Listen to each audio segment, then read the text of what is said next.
మా ఛానల్స్ లో వ్యాపార ప్రకటనలు ఇంటర్వ్యూల కొరకు మాకు వాట్సాప్ మెసేజ్ చేయండి 7799978978.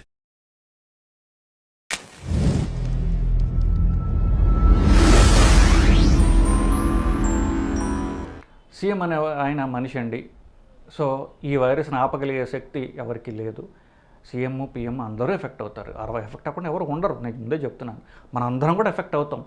వచ్చిపోతుంది, దాని గురించి మీరు భయపడాల్సిన అవసరం ఏముంది. ఇప్పుడు సీఎం గారు ఎఫెక్ట్ అయ్యారు అనేది వార్తాంశాల్లో వచ్చింది, కానీ కన్ఫర్మ్ కాల. గవర్నమెంట్ వాళ్ళ అఫీషియల్ దీంట్లో సీఎం గారు ఎఫెక్ట్ అని ఎక్కడ, రేవంత్ రెడ్డి గారు ఎఫెక్ట్ అయినట్టుగా ఎక్కడా కూడా వాళ్ళు కన్ఫర్మ్ చేయలే.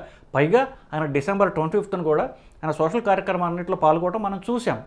సో మనం ఎఫెక్ట్ అయ్యారా లేదని వేరే విషయం. ఎఫెక్ట్ అయితే ఆయన అట్లీస్ట్ ప్రొటెక్ట్ చేస్తారు కదా, అది ఎక్కడ మనకు కనపడలా. ఆయన ఎఫెక్ట్ అయినట్టుగా వార్తలు వచ్చాయి తప్ప ఆయన ఎఫెక్ట్ అయినట్టుగా మనకు ఆయన బిహేవియర్ లేదు. సో ఒకటి. రెండోది, సీఎం గారు ఎఫెక్ట్ అయితే 2 రోజులు పడుకుంటారు, 3 రోజులు వేస్తారు, పని చేసుకుంటారు.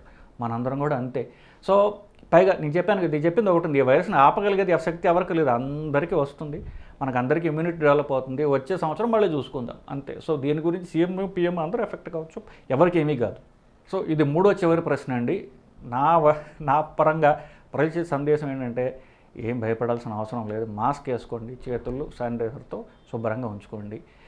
ఒకవేళ జ్వరం వస్తే 2 రోజులు చూడండి, 3వ రోజు డాక్టర్ దగ్గరికి వెళ్ళి పరీక్ష చేసుకోండి. అందువల్ల అది పాజిటివ్ అయితే మీ పక్క వాళ్ళు మీరు కాపాడుకోవచ్చు కాబట్టి. సో ఇప్పుడు దాకా మన భారతదేశంలో ఇది ఎఫెక్ట్ అయిన కేసులు చూసుకుంటే, తెలంగాణ భారతదేశంలో దగ్గర 3,000 కేసులు దాకా ఉన్నాయి. తెలంగాణలోనే ఒక ఆల్మోస్ట్ లైక్ 38 కేసులు ఆల్రెడీ డాక్యుమెంటెడ్ కేసులు ఉన్నాయి. 25th Decemberన తెలంగాణ గవర్నమెంట్ రిలీజ్ చేసిన గెజెట్ ప్రకారం 38 కేసులు వాళ్ళకి నమోదై ఉన్నాయి. దాంట్లో ఇప్పుడు దాకా ఏ ఒక్క వ్యక్తి కూడా మరణం సంభవించలేదు. వాళ్ళలో 9 మంది, 38 పాజిటివ్ కేసెస్ ఉన్నాం, 9 మంది మాత్రమే హాస్పిటల్లో ఉంచబడ్డారు.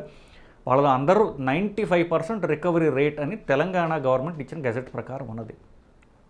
December 26వ తారీఖున వైజాగ్లో, విశాఖపట్నంలో ఒక మృతి చెందారు ఒకళ్ళు అని చెప్పి వెంటనే సోషల్ మీడియా అంతా కూడా లాక్డౌన్ వస్తుంది, అది ఇదని జనాలను భయభ్రాంతులు చేసేటటువంటి కార్యక్రమం చాలా గట్టిగా జనాలు, రకరకాల న్యూస్ మీడియా ఛానల్ చేస్తూ ఉన్నాయి.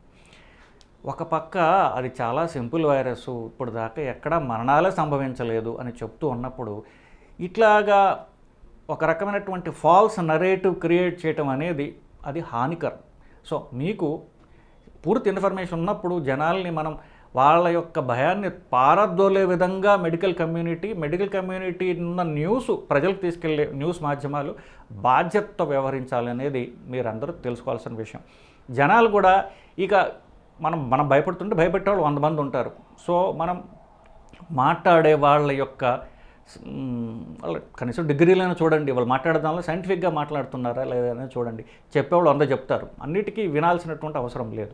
Coming back to your point, ఇప్పుడు దాకా దీంతో మరణాలు చాలా తక్కువ సంభవించాయి. ఇప్పుడు ఇండియాలో చూసుకుంటే ఈ విశాఖపట్నంలో జరిగింది బేసికలీ ఫస్ట్ డెత్ అవుతుంది. సో ఇది ప్రపంచం మొత్తంగానే ఇప్పుడు దాకా 9 డెత్స్ మాత్రమే ఉన్నాయి. వీళ్ళు మామూలు ప్రజలు కాదు, వీళ్ళు హై రిస్క్ వాళ్ళు. నేను చెప్పినట్టుగా ఊపిరితిత్తులు పూర్తిగా డ్యామేజ్ అయిపోయి, గుండె బాగా బలహీనంగా ఉండి, వాళ్ళకి రోగనిరోధక శక్తి బాగా తక్కువ ఉండడం, ఎయిడ్స్ ఉండడం, ఇట్లాంటివి ఉన్న వాళ్ళకి రిస్క్ తప్ప మామూలు వాళ్ళు భయపడాల్సిన అవసరం ఏమాత్రం లేదండి.